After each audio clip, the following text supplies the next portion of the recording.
more questions coming through. Ocho says, he reminds us that the aviation sector is under the Ministry of Transportation in the U.S. I think he's trying to underscore the fact that, it's not the Ministry of Aviation, it's under the transport sector, and so he perhaps suggests that that might as well be the case here. Well, I understand his position, but he must realize that the U.S. is in a different level of development from Nigeria, and to engender development you must distribute responsibilities. We need to develop aviation rapidly in the interest of this country, and it's essential to have an aviation ministry.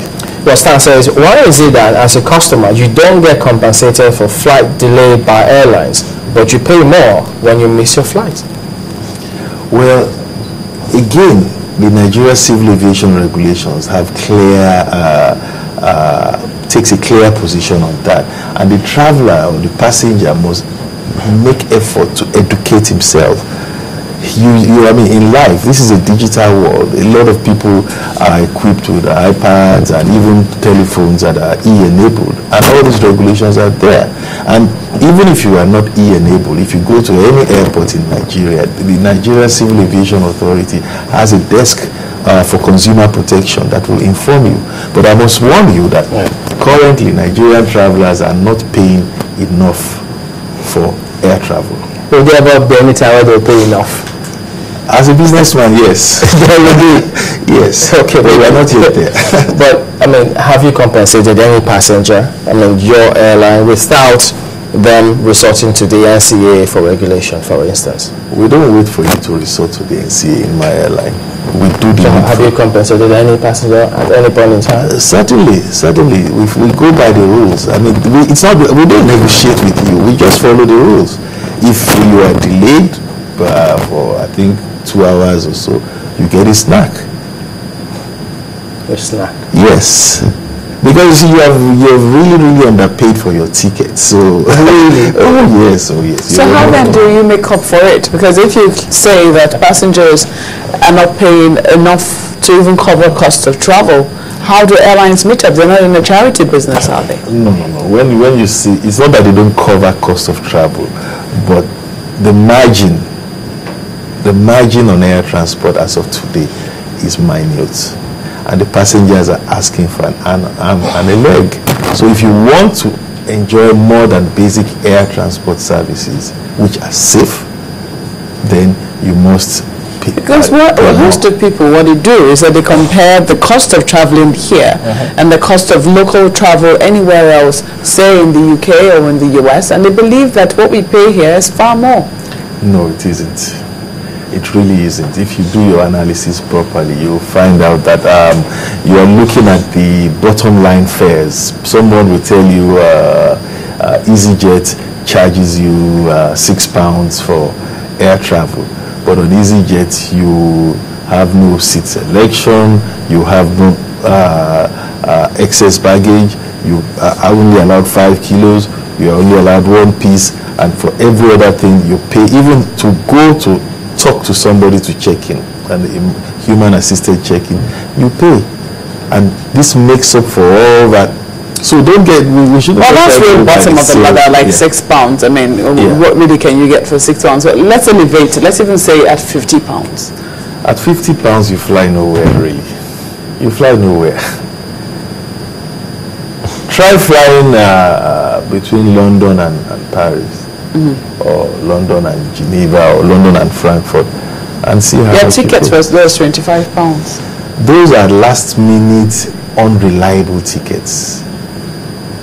It's different from a scheduled carrier. You book and you fly premium. It's different. And again, take into consideration the environmental hardship that the Nigerian operator is faced with. That is why when these foreign airlines try to come and enter our domestic market, they don't last. They can't cope with it.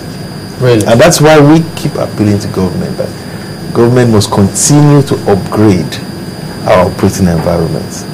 What kind of upgrades would you love to see? If we say, well, reasonable changes. What else would you love to see to make us get to that state? The aviation fund, just like you have the shipping fund, where airlines can access funds at single-digit interest rates. What's the interest rate now for operators in the sector? About 20, it varies, but anything from 20% upwards in the open market.